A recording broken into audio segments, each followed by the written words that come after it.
ಜೈ ಕ್ರಿಸ್ತ. ಪ್ರಕಟಣೆ 18ನೇ ಸಂಧಿ 1-24 ಬಾಬೆಲ್ ಪಟ್ಟಣದ ನಾಶದಿಂದ ಮನುಷ್ಯರೊಳಗೆ ಉಂಟಾದ ಗೋಳಾಟವನ್ನು ಕುರಿತದ್ದು.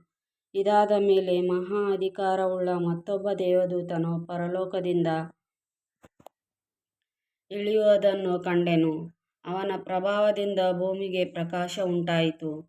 ಅವನು ಗಟ್ಟಿಯಾದ ಶಬ್ದದಿಂದ ಕೂಗುತ್ತಾ, ಬಿದ್ದಳು, ಬಿದ್ದಳು, ಬಾಬೆಲೆಂಬ ಮಹಾನಗರಿಯು ಬಿದ್ದಳು, ದೆವ್ವಗಳ ವಾಸಸ್ಥಾನವೂ ಅಶುದ್ಧಾತ್ಮಗಳ ಆಶ್ರಯವೂ ಅಪವಿತ್ರವಾಗಿಯೂ ಅಸಹ್ಯವಾಗಿಯೂ ಇರುವ ಸಕಲ ವಿಧವಾದ ಪಕ್ಷಿಗಳ ಆಶ್ರಯವೂ ಆದಳು. ಎಲ್ಲ ಜನಾಂಗಗಳು ಅವಳ ಅತಿ ಜಾರತ್ವವೆಂಬ ದ್ರಾಕ್ಷಾರಸವನ್ನು ಕುಡಿದರು. ಅವಳೊಂದಿಗೆ ಭೂರಾಜರು ಜಾರತ್ವ ಮಾಡಿದರು. ಅವಳು ಸುಖಭೋಗಿನಿಯಾಗಿದ್ದರಿಂದ ಭೂಲೋಕದ ವರ್ತಕರು ಐಶ್ವರ್ಯವಂತರಾದರು ಎಂದು ಹೇಳಿದನು. ಪರಲೋಕದಿಂದ ಬಂದ ಮತ್ತೊಂದು ಶಬ್ದವನ್ನು ಕೇಳಿದೆನು. ಅದು ಹೇಳಿದ್ದೇನೆಂದರೆ, ನನ್ನ ಪ್ರಜೆಗಳೇ, ಅವಳನ್ನು ಬಿಟ್ಟು ಬನ್ನಿರಿ. ನೀವು ಅವಳ ಪಾಪಗಳಲ್ಲಿ ಪಾಲುಗಾರರಾಗಬಾರದು, ಅವಳಿಗಾಗುವ ಉಪದ್ರವಗಳಿಗೆ ಗುರಿಯಾಗಬಾರದು. ಅವಳ ಪಾಪಗಳು ಒಂದರ ಮೇಲೊಂದು ಸೇರಿ ಆಕಾಶದ ಪರ್ಯಂತರಕ್ಕೂ ಬೆಳೆದವೆ. ದೇವರು ಅವಳ ಅನ್ಯಾಯಗಳನ್ನು ಜ್ಞಾಪಿಸಿಕೊಂಡನು. ಇತರರಿಗೆ ಅವಳು ಮಾಡಿದ ಪ್ರಕಾರ ಅವಳಿಗೆ ಮಾಡಿರಿ. ಅವಳ ಕೃತ್ಯಗಳಿಗೆ ಸರಿಯಾಗಿ ಅವಳಿಗೆ ಎರಡರಷ್ಟು ಕೊಡಿರಿ. ಅವಳು ಕಲಸಿದ ಪಾತ್ರೆಯಲ್ಲಿ ಅವಳಿಗೆ ಎರಡರಷ್ಟು ಕಲಸಿಕೊಡಿರಿ. ಅವಳು ಎಷ್ಟು ಮಟ್ಟಿಗೆ ತನ್ನನ್ನು ಘನಪಡಿಸಿಕೊಂಡು ಭೋಗಿನಿಯಾಗಿದ್ದಾಳೋ ಅಷ್ಟು ಮಟ್ಟಿಗೆ ಅವಳಿಗೆ ಯಾತನೆಯನ್ನೂ ದುಃಖವನ್ನೂ ಕೊಡಿರಿ. ಅವಳು ತನ್ನ ಹೃದಯದಲ್ಲಿ, ತಾನು ರಾಣಿಯಾಗಿ ಕೂತುಕೊಂಡಿದ್ದೇನೆ, ನಾನು ವಿಧವೆಯಲ್ಲ, ದುಃಖವನ್ನು ಕಾಣುವುದೇ ಇಲ್ಲ ಎಂದು ಹೇಳಿಕೊಳ್ಳುವುದರಿಂದ ಅವಳಿಗೆ ಕೊಲೆ, ದುಃಖ, ಕ್ಷಾಮ ಎಂಬೀ ಉಪದ್ರವಗಳು ಒಂದೇ ದಿನದಲ್ಲಿ ಸಂಭವಿಸುವವು. ಅವಳು ಬೆಂಕಿಯಿಂದ ಸುಟ್ಟುಹೋಗುವಳು. ಅವಳಿಗೆ ದಂಡನೆಯನ್ನು ವಿಧಿಸಿದ ದೇವರಾಗಿರುವ ಕರ್ತನು ಬಲಿಷ್ಠನಾಗಿದ್ದಾನೆ. ಅವಳೊಂದಿಗೆ ಜಾರತ್ವ ಮಾಡಿ ಭೋಗಿಗಳಾಗಿ ಬದುಕಿದ ಭೂರಾಜರು ಅವಳ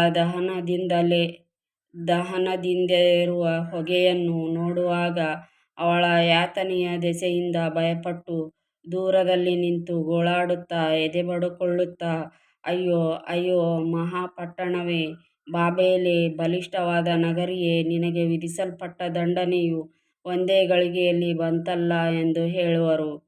ಇದಲ್ಲದೆ ಭೂಲೋಕದ ವರ್ತಕರು ಅವಳ ನಿಮಿತ್ತವಾಗಿ ಅತ್ತು ಗೋಳಾಡುತ್ತಾ, ನಮ್ಮ ಹಡಗುಗಳ ಸರಕುಗಳನ್ನು ಕೊಂಡುಕೊಳ್ಳುವವರು ಇನ್ನೂ ಇಲ್ಲವಲ್ಲಾ? ಚಿನ್ನ, ಬೆಳ್ಳಿ, ರತ್ನ, ಮುತ್ತು, ನಯವಾದ ನಾರುಮಡಿ, ಧೂಮ್ರವರ್ಣದ ವಸ್ತ್ರ, ರೇಷ್ಮೆ, ರಕ್ತಾಂಬರ, ಸಕಲ ವಿಧವಾದ ಅಗಿಲು ಮರ, ಸಕಲ ವಿಧವಾದ ದಂತದ ಸಾಮಾನು, ಬಹು ಬೆಲೆಯುಳ್ಳ ಮರ, ತಾಮ್ರ, ಕಬ್ಬಿಣ, ಚಂದ್ರಕಾಂತ ಶಿಲೆ, ಇವುಗಳಿಂದ ಮಾಡಿದ ಸಕಲ ವಿಧವಾದ ಪಾತ್ರೆ, ಲವಂಗ, ಚಕ್ಕೆ, ರಕ್ತಬಾಳ, ಧೂಪ, ಸುಗಂಧ ತೈಲ, ಸಾಂಬ್ರಾಣಿ, ದ್ರಾಕ್ಷಾರಸ, ಎಣ್ಣೆ, ನಯವಾದ ಹಿಟ್ಟು, ಗೋಧಿ, ದನ, ಕುರಿ, ಕುದುರೆ, ರಥ, ಗುಲಾಮ, ಮಾನುಷ ಪ್ರಾಣ, ಇವೇ ಮೊದಲಾದ ನಮ್ಮ ಸರಕುಗಳನ್ನು ಕೊಂಡುಕೊಳ್ಳುವವರು ಯಾರೂ ಇಲ್ಲವಲ್ಲಾ ಎಂದು ಹೇಳಿಕೊಳ್ಳುತ್ತಾ ದುಃಖಿಸುವರು. ಬಾಬೆಲೇ, ನಿನ್ನ ಜೀವವು ಅಪೇಕ್ಷಿಸಿದ ಹಣ್ಣು ಹಂಪಲುಗಳು ನಿನ್ನನ್ನು ಬಿಟ್ಟು ಹೋದವು. ಸೊಗಸಾಗಿಯೂ ಶೋಭಾಯಮಾನವಾಗಿಯೂ ಇರುವುದೆಲ್ಲವೂ ನಾಶವಾಗಿ ನಿನ್ನನ್ನು ಬಿಟ್ಟುಬಿಟ್ಟವು. ಅವು ಇನ್ನು ಮೇಲೆ ಜನರಿಗೆ ಸಿಕ್ಕುವುದೇ ಇಲ್ಲ. ಆ ಸರಕುಗಳನ್ನು ಮಾರಿ ಅವುಗಳಿಂದ ಐಶ್ವರ್ಯವಂತರಾದ ವರ್ತಕರು ಅವಳ ಯಾತನೆಯನ್ನು ನೋಡಿ ಭಯಪಟ್ಟು ದೂರದಲ್ಲಿ ನಿಂತು ಗೋಳಾಡುತ್ತಾ ದುಃಖಿಸುತ್ತಾ, ಅಯ್ಯೋ, ಅಯ್ಯೋ, ನಯವಾದ ನಾರುಮಡಿಯನ್ನೂ ಧೂಮ್ರವರ್ಣದ ವಸ್ತ್ರಗಳನ್ನೂ ರಕ್ತಾಂಬರವನ್ನೂ ಧರಿಸಿಕೊಂಡು ಚಿನ್ನ, ರತ್ನ, ಮುತ್ತು ಇವುಗಳಿಂದ ತನ್ನನ್ನು ಅಲಂಕರಿಸಿಕೊಂಡಿದ್ದ ಈ ಮಹಾಪಟ್ಟಣಕ್ಕೆ ಏನು ದುರ್ಗತಿ ಸಂಭವಿಸಿತು? ಅಷ್ಟು ಐಶ್ವರ್ಯವೂ ಒಂದೇ ಗಳಿಗೆಯಲ್ಲಿ ನಾಶವಾಯಿತಲ್ಲಾ ಎಂದು ಹಂಬಲಿಸುವರು. ಇದಲ್ಲದೆ ಹಡಗುಗಳ ಯಜಮಾನರು, ಸಮುದ್ರ ಪ್ರಯಾಣ ಮಾಡುವವರು, ನಾವಿಕರು, ಸಮುದ್ರದ ಮೇಲೆ ಕೆಲಸವನ್ನು ನಡೆಸಿ ಜೀವನ ಮಾಡುವವರೆಲ್ಲರೂ ದೂರದಲ್ಲಿ ನಿಂತು ಅವಳ ದಹನದಿಂದೇರುವ ಹೊಗೆಯನ್ನು ನೋಡುತ್ತಾ ಈ ಮಹಾಪಟ್ಟಣಕ್ಕೆ ಸಮಾನವಾದದ್ದು ಯಾವುದು ಎಂದು ಕೂಗಿ ಹೇಳಿದರು. ಆಗ ಅವರು ತಮ್ಮ ತಲೆಗಳ ಮೇಲೆ ಮಣ್ಣನ್ನು ಹೊಯ್ದುಕೊಂಡು ಅಳುತ್ತಾ ಗೋಳಾಡುತ್ತಾ, ಅಯ್ಯೋ, ಅಯ್ಯೋ, ಸಮುದ್ರದ ಮೇಲೆ ಹಡಗುಳ್ಳವರೆಲ್ಲರನ್ನೂ ತನ್ನ ಅಮೂಲ್ಯ ದ್ರವ್ಯಗಳಿಂದ ಐಶ್ವರ್ಯವಂತರನ್ನಾಗಿ ಮಾಡಿದ ಈ ಮಹಾಪಟ್ಟಣಕ್ಕೆ ಎಂಥ ಗತಿ ಬಂತು? 7 ಒಂದೇ ಗಳಿಗೆಯಲ್ಲಿ ಹಾಳಾದಳಲ್ಲ ಎಂದು ಕೂಗಿ ಹೇಳಿದರು. ಪರಲೋಕವೇ, ಆನಂದಪಡು. ದೇವಜನರೇ, ಅಪೊಸ್ತಲರೇ, ಪ್ರವಾದಿಗಳೇ, ಇವಳು ನಿಮಗೆ ಅನ್ಯಾಯ ಮಾಡಿದ್ದಕ್ಕಾಗಿ ದೇವರು ಇವಳಿಗೆ ಪ್ರತಿದಂಡನೆಯನ್ನು ಮಾಡಿದ್ದರಿಂದ ಆನಂದಪಡಿರಿ ಎಂದು ಆ ಶಬ್ದ ಹೇಳಿತು. ಆಗ ಬಲಿಷ್ಠನಾದ ಒಬ್ಬ ದೇವದೂತನು ದೊಡ್ಡ ಬೀಸುವ ಕಲ್ಲಿನಂತಿರುವ ಒಂದು ಕಲ್ಲನ್ನು ಎತ್ತಿ ಸಮುದ್ರದೊಳಗೆ ಹಾಕಿ, ಮಹಾಪಟ್ಟಣವಾದ ಬಾಬೆಲು ಹೀಗೆಯೇ ದಡದಡನೆ ಕೆಡವಲ್ಪಟ್ಟು ಇನ್ನೆಂದಿಗೂ ಕಾಣಿಸುವುದಿಲ್ಲ. ಬಾಬೆಲೇ, ನಿನ್ನಲ್ಲಿ ವೀಣೆಗಾರರು, ವಾದ್ಯಗಾರರು, ಕೊಳಲೂದುವವರು, ತುತ್ತೂರಿಯವರು ಮಾಡುವ ಧ್ವನಿಯು ಇನ್ನೆಂದಿಗೂ ಕೇಳಿಸುವುದಿಲ್ಲ.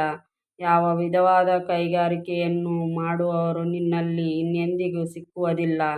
ಬೀಸುವ ಕಲ್ಲಿನ ಶಬ್ದವು ನಿನ್ನಲ್ಲಿ ಇನ್ನೆಂದಿಗೂ ಕೇಳಿಸುವುದಿಲ್ಲ. ದೀಪದ ಬೆಳಕು ನಿನ್ನಲ್ಲಿ ಇನ್ನೆಂದಿಗೂ ಕಾಣಿಸುವುದಿಲ್ಲ. ವಧೂವರರ ಸ್ವರವು ಇನ್ನೆಂದಿಗೂ ಕೇಳಿಸುವುದಿಲ್ಲ. ನಿನ್ನ ವರ್ತಕರು ಭೂಮಿಯ ಪ್ರಭುಗಳಾಗಿದ್ದರಲ್ಲವೇ? ನಿನ್ನ ಮಾಟದಿಂದ ಎಲ್ಲಾ ಜನಾಂಗದವರು ಮರುಳಾದರು. ಪ್ರವಾದಿಗಳ ರಕ್ತವೂ ದೇವಜನರ ರಕ್ತವೂ ಭೂಮಿಯ ಮೇಲೆ ಕೊಲ್ಲಲ್ಪಟ್ಟವರೆಲ್ಲರ ರಕ್ತವೂ ನಿನ್ನಲ್ಲಿ ಸಿಕ್ಕಿತು ಎಂದು ಹೇಳಿದನು. ಆಮೆನ್.